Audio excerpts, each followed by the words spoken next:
Welcome to Buckeye Blitz, Inside the Action, where we take you behind the scenes of sports production at Ohio State University. Here at OSU, we're not just capturing the game, we're creating an experience. From prepping scripts to coordinating live shots, every moment is a team effort. But it's not all work and no play. Behind every great production is a team that knows how to have fun while learning. Join us as we dive into the world of sports production at Ohio State University, where passion meets creativity and every game is a chance to shine. Going live in 5, 4, 3, 2, 1.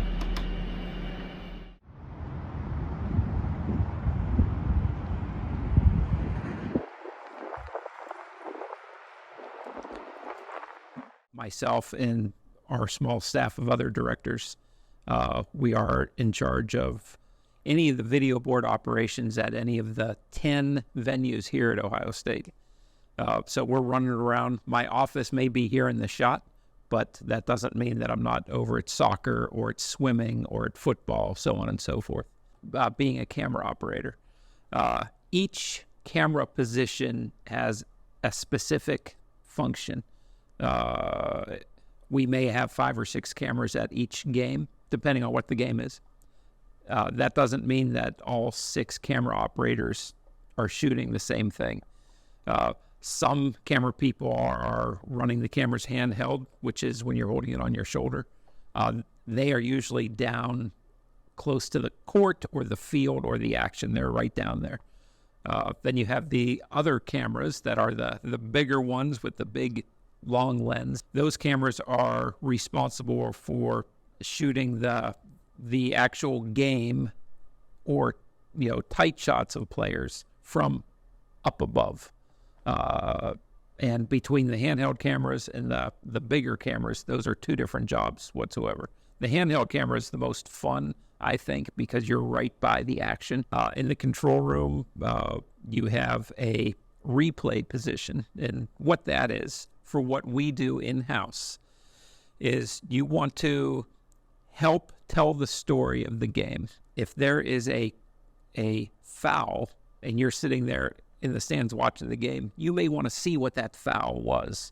So that's an instance where you'll want to look up and see the replay. Or if there's an amazing steal or shot, showing the replay in venue helps tell the story. I pick and choose what replays I want to show, and the replay operators that I work with are great. They know my style, so on and so forth. That's another fun one, because when you're operating that machine, you are in charge of showing the best angle, which is important, because if you're playing back a shot, whether the ball was inbounds or out of bounds, you have to make sure you're playing back the angle that shows that, not just playing back any angle. So that's an example of producing your own position. A lot of responsibility in that. But also that instant gratification when you play back a controversial call, you immediately hear the crowd, cheer or boo or have some sort of emotional reaction because of what you're playing back. That's so much fun. Other positions we have is video playback, which is you're playing back, commercials and graphics and lower third graphics showing, the player's name and hometown and stats. That's all part of our on the front bench here. Part of the production flow is video playback. That's also fun, and a lot of you have to be prepared coming into the game. Not as taxing as running handheld, but just as important. At Ohio State, there's an outside company that has taken in all the inventory. So they have all these options to sell advertising, whether it's pregame, in-game, halftime, postgame. And everything is sponsored. You don't realize that until you sit down and watch everything, because no matter what game you're watching, whether it's on TV or in-house, the starting lineups are brought to you by Donato's Pizza, and this layup is brought to you by UDF Ice Cream. I mean, you name it, everything is sponsored. Here at Ohio State, it is all ran by students, and one of us full-time people. The opportunity is out there for any Ohio State student to come in, whether they have a few years experience or none. And what I tell them is it's up to the students if they want to learn, everything, or if they just want to learn like one thing because this may not be the field they're interested in. Or maybe they're not sure if they want to get into this. So they're kind of dipping their toe into seeing what production is like. And I'm fine with having that full range of students, people that want to learn everything to the people that want to learn a few things to the ones that just want to come in and maybe just run one position and they don't really care about anything else. And that's fine too. So the opportunity is there for all students. At least that's the vibe I want to give out. So each sport we do is different. Obviously, the big ones that everybody is aware of is Ohio State football and basketball, especially this year with women's basketball. So those are big money sponsorships, attendance.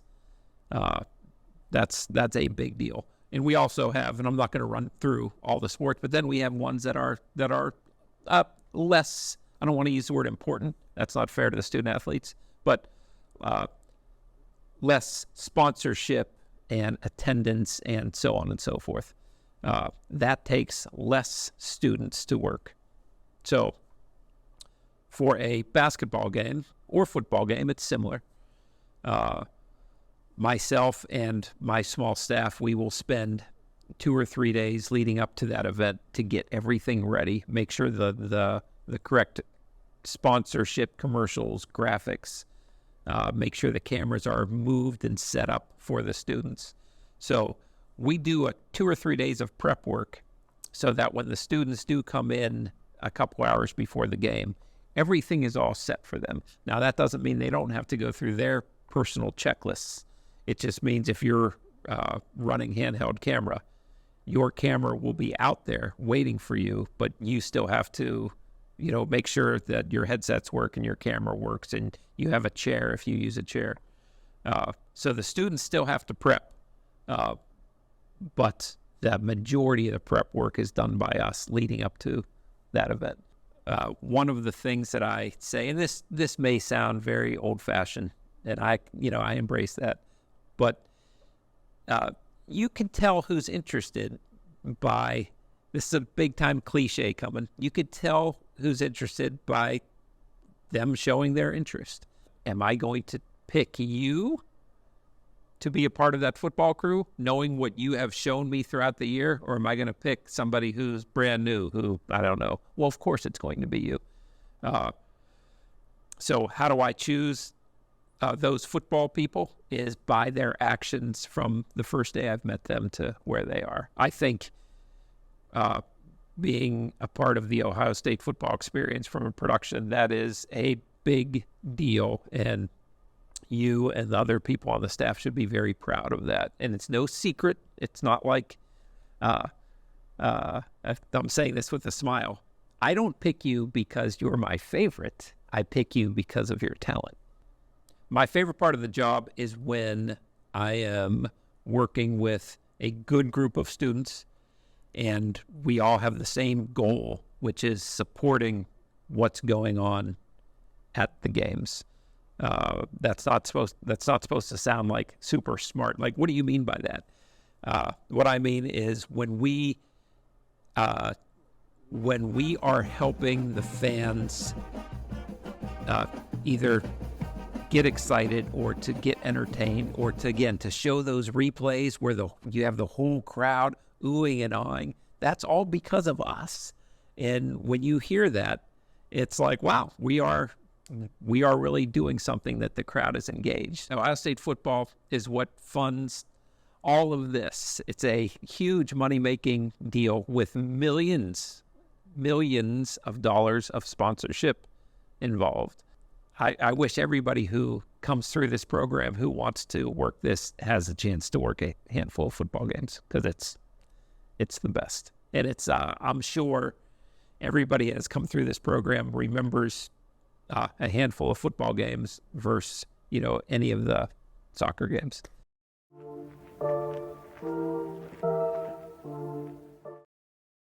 Before Lincoln Live was able to look like this, it started from this. From the moment Mr. Lowry walked through the doors at Gahanna, he wanted to establish a new culture. It was a whole new world for us. And it's safe to say that at first, it was a little rough. And to see what Lincoln Live has become over the past 5 years is incredible. Let this program be an example that anything is possible, so long as you run faster, work harder, and have fun.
Ever wonder what is beyond the Ohio State campus area in downtown Columbus? Ever wanted to see one of the largest collections of early television equipment in the world? Well, Columbus Connection has you covered, as we head to some of the go-to destinations on the west side of Columbus to give you the ultimate Columbus connection. We'll see parks, museums, bars, arcades, and some popular restaurants. All this and more on the next episode of Columbus Connections, exclusively on Buckeye TV.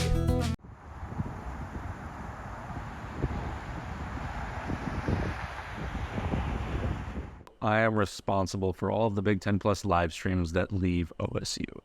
So from scheduling students to scheduling talent to training students, getting them prepared, making sure that our engineers know our schedule, making sure that management knows that the game is being live streamed instead of being televised. Basically, my job is primarily preparation, like getting everything up to the moment of when the show happens. Then that's when the students come in. Usually, if they're experienced, there's no need for training or anything like that. Everyone knows their roles beforehand. And then the show happens. And that's when everything kind of comes together into a singular production, a singular show, and really where the students kind of take over and are responsible for the outcome or the end product. And my job is to make sure everybody is able to get to that point. Everybody knows what they're doing. Everybody is prepared and has what they need. And if, depending on the crew, sometimes I will fill in during the show if needed. And for the students, I'm responsible for hiring, managing, scheduling, training, answering any questions that they have, making sure they have the resources that they need, making sure they get fed, making sure they're here on time. It's really, it is a wide range of responsibilities when it comes to the students, but primarily it is making sure that they have the resources that they need, or I'm able to help them during the show when they need it. Starting, I'm thinking of the list of roles as in like a tech book, starting at the top with like a producer / director. That role is responsible for setting the pace for the control room and the show. They're the people that are constantly talking, making sure everyone's on the same page, making sure everybody's ready on the script for the next thing that's going to happen. They're the ones calling cameras. They're the ones talking to talent. They are really setting the, there was something funny that one of the students called it. They're the vibe manager for the control room. But they it is one of the most important rules, because not only do you need to be in charge of all of those things that I mentioned, you also have to know each other role so you can guide the student or the individual. It doesn't necessarily need to be a student. You can guide the individual who is at that role without needing to go over and help them. You can just say like, hey, do you have that graphic ready? Did you check to make sure that it fits appropriately? or hey, do you have that replay ready? Do you have the speed right? Is it a 2-angle or a 1-angle? Something real quick to make sure that they're communicating openly with you. The producer, even though usually that's kind of a hybrid role, the producer is usually someone who makes sure that everything stays on track. We don't always have the luxury of having a producer, but when we do, they're making sure that all the graphics are correct. They're making sure that replay stays on top of the packages that they need to be building throughout the show. They're looking for all the little details to make sure that what's going out is correct. Going down the list, we have our camera operators. Usually that is where we'll have students start out because it's where we have multiple cameras. We have multiple people available to fill that role. So if someone is newer and they're trying to figure things out, we'll have them start on a camera that maybe won't get used as much. So that way there's a little bit less pressure on them to do a good job and they can spend more time learning. But we have at least usually about 3 cameras. We have a game camera, a high tight follow that's usually for replay. And then we'll have a slash camera, a handheld camera, or a camera that's shooting from a different angle to add a few more layers. From there, we have our replay operator. Our replay operator is in charge of taking in all of our feeds that the director's switching through, but they're building packages. They're looking at smaller things in a slower fashion. They're categorizing all of the clips that they make, so that way they can build out playlists quickly. They can get ready if we want to highlight an individual that's doing really well that day, or say we want to highlight the first half. And if someone's just joining the show, it's like, hey, let's catch you up on where we're at and how we got here. And the replay operator can build that package out. They're also responsible for putting all of their replays into what's called a melt.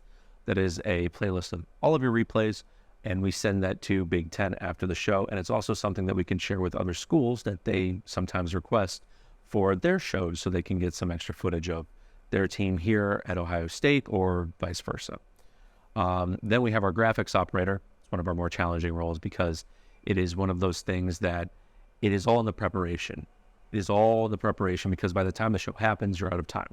You're not making any new graphics, you're not generating any entirely new graphics. You may be updating stats here and there, but you're not typing out a lower third that wasn't shown during the facts with Big Ten, because that is their way of making sure that they see everything that happens, and we don't like to sneak things in on them unless we make sure.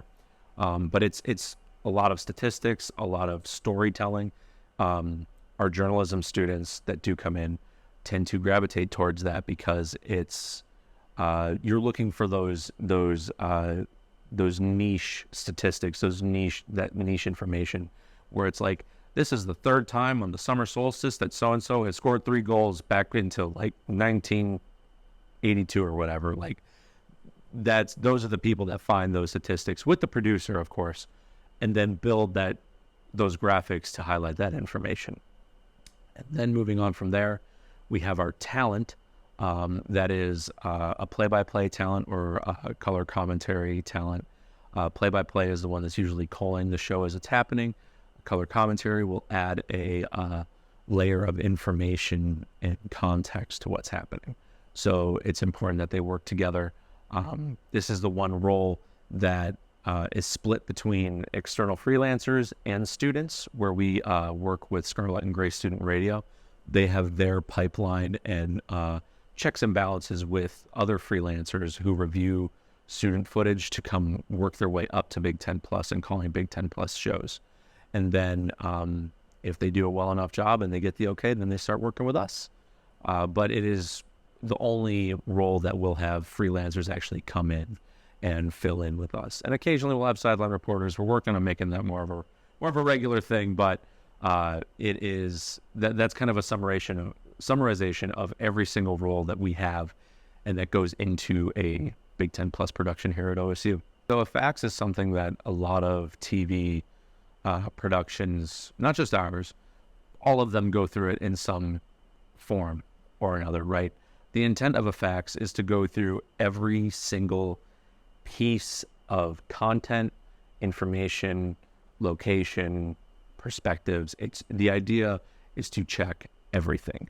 Check your connections, check your cameras. Like, hey, like maybe you need to re-white balance a camera or you need to re-iris a camera. It's like, hey, that doesn't look quite right and it looks a little different from the other two cameras that you showed me. Let's get them to match. So that's why outdoor games are always a little bit harder because especially in the Midwest, you get a nice gray cloudy day, then all of a sudden the sun shines through, then we have to rebalance everything, and then the sun goes back away, and then we have to reset again. But the facts usually starts off with a score box because that is the thing that is up the entire time in our shows. The reason being it is the point of truth or the source of truth. And it needs to stay accurate, it needs to stay up to date, and it needs to start off accurate. So if we're getting data from the scoreboard operator, usually that's almost entirely accurate. Granted, there's still human error every now and then, but it is on us to make sure we're using the right logos, the right color chips, the rankings are correct, the records are correct. If we're using a new logo or an old logo, we have to, it gives us a second set of eyes to look things over in case maybe we miss something too, because we're updating a few different things in different places. If something kind of flies under the radar for us, second set of eyes looks at it and they're going down their checklist and they're like, you forgot their win last night or you forgot their loss 2 days ago. Those are the kinds of things that helps catch. Cameras, audio is a big part of it. You always want to make sure your audio sounds good no matter what level of production it is, because it's audible. If audio is bad, it takes away from everything else. So that is a big thing to check during the facts. I mentioned the graphics before. It's super important, especially with spelling and things like that, or abbreviations that want to be used, or knowing where to put in a hyphen. Like it's incredibly important, and you want to be grammatically correct. Now, there's moments to have fun and to kind of play around with words a little bit, but almost always you want to make sure that you are factually correct and you aren't showing false information, because as the people producing the show, you are the source of truth for the viewers for that night. And they also like to see any other videos or any pre-built things that are coming through, because usually they'll carry audio with them as well, and that fax is to see the entire show before the scheduled moment when it happens. The goal in mind is really more coverage of college athletics. There are sports that don't necessarily get aired on TV all the time, and that's where we fill in. We are effectively allowing their friends and family to watch from home, to allow the visiting team a chance to watch their friends or their colleagues or their family. And that stuff is just as important as the opportunity for students to learn about TV production here. And I say it all the time because there aren't many opportunities before you get to college where this is easily available, where it's like, hey, you don't have to have any experience doing this whatsoever.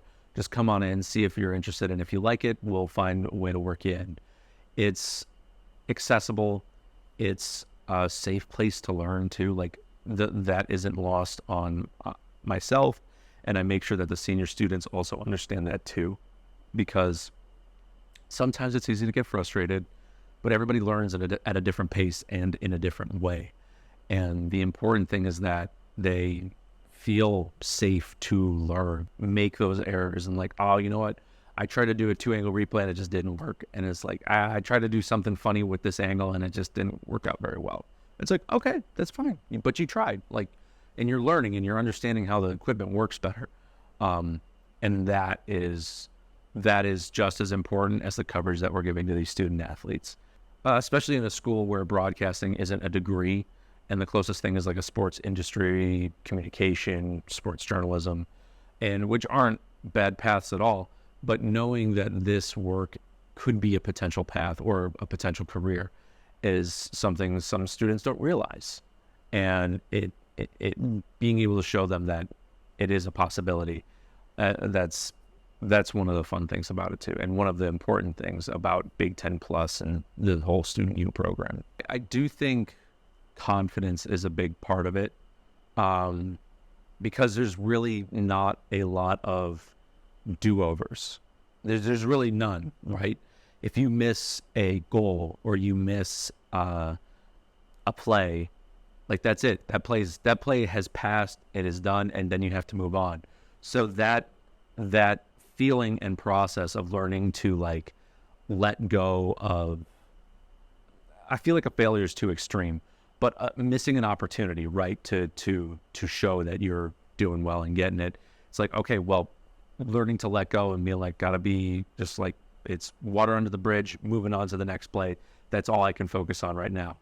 It kind of builds this mentality where it's such a fast environment and a little bit chaotic at times too, depending on what's happening, that everything else feels like it moves in slow motion. Everything else just feels like, okay. It's like working an office job or something like that, or like editing a video. It's like, oh, I have so much time now. Instead of the minute between intermissions, that feels like it's 10 seconds long, right? Like that's finding that confidence in the chaos and that ability to improve immediately. Even on the QC notes, where it'll be like, camera one, you struggled a little bit in the first quarter, and then the second and third quarter, you reined it in and you knocked it out. Like, because you know those newer camera operators are getting used to the rhythm of what's happening and getting into a comfortable spot. And then once they're there, then they succeed, right? And so I just hope all the students take that away. And regardless if they want to do this work after they leave OSU, whether they don't even enjoy the work at all, I just hope it's a comfortable environment where they can be around other students, socialize a little bit, and have some fun while putting out a fun product. Try it. Just reach out to either myself or find the job posting on Workday, or talk to some of the students who you know might work here, and just ask them about it. And there's so many opportunities here at OSU to just try things, and that is the most important part, because I didn't know what I wanted to do when I graduated college. I had no idea, and then I found this world, and I was hooked.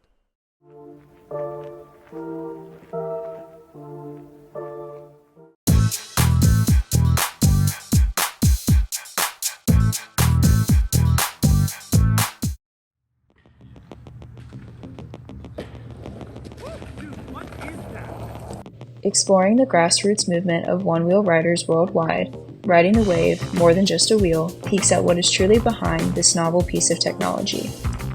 From passionate innovators to newbie riders, this documentary is sure to bring light to the personal freedoms and experiences that riders didn't know they would get when purchasing the board.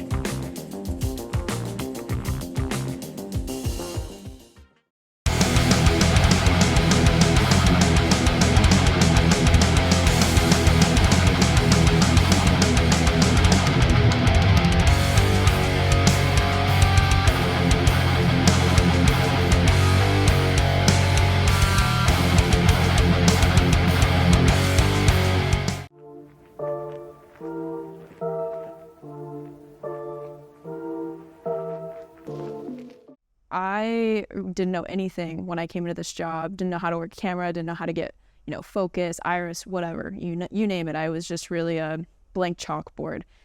And I think, of comparing myself then to now is, I've learned how to run clicks, so video, playback.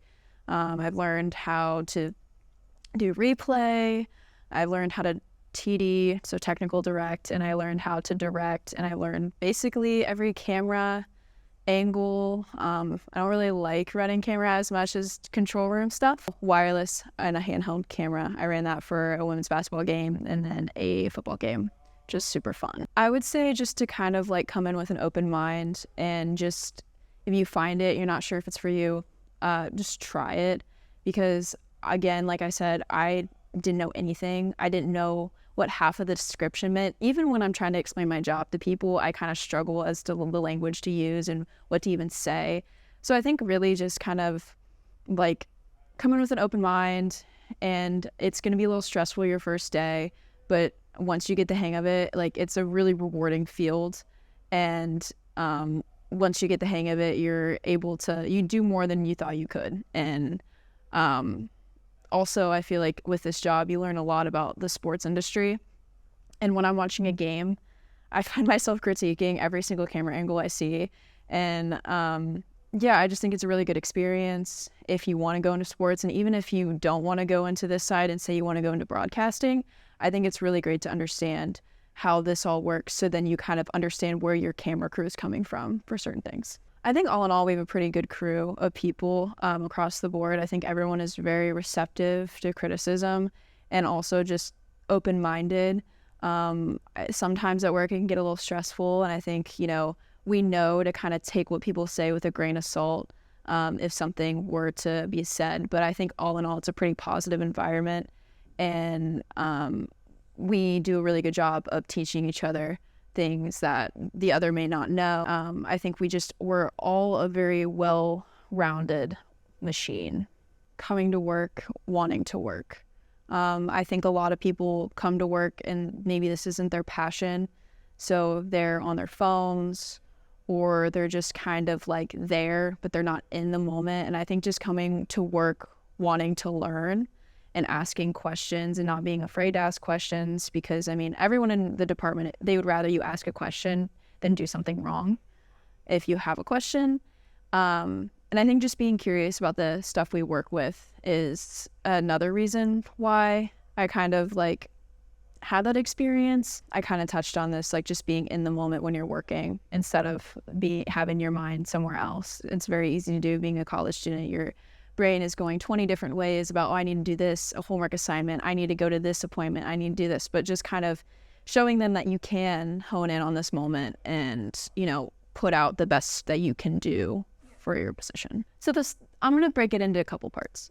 So the smallest in terms of rewarding is when I'm on click effects, so video playout or Ross expression, whatever people use, and you play that get loud graphic.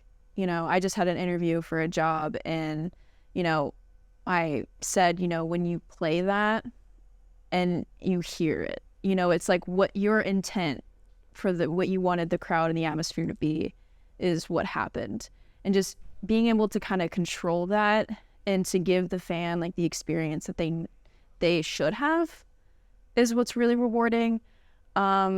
Also getting those opportunities, knowing that you were good enough to work football, or my last football game, I was in the shoe, running utility for wireless, and just I remember we had to do the OH experience where it was OH, IO, and you're in the center with the host, and hearing that was just wow.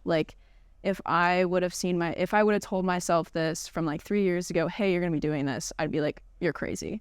So it was just really cool to see that. So I think that's been the most rewarding part. These are just experiences that I didn't think I was going to have, and being such a sports junkie per se, it's been a really fun time, and I'm sad that it's ending, but I just know that there's going to be more experiences in my future.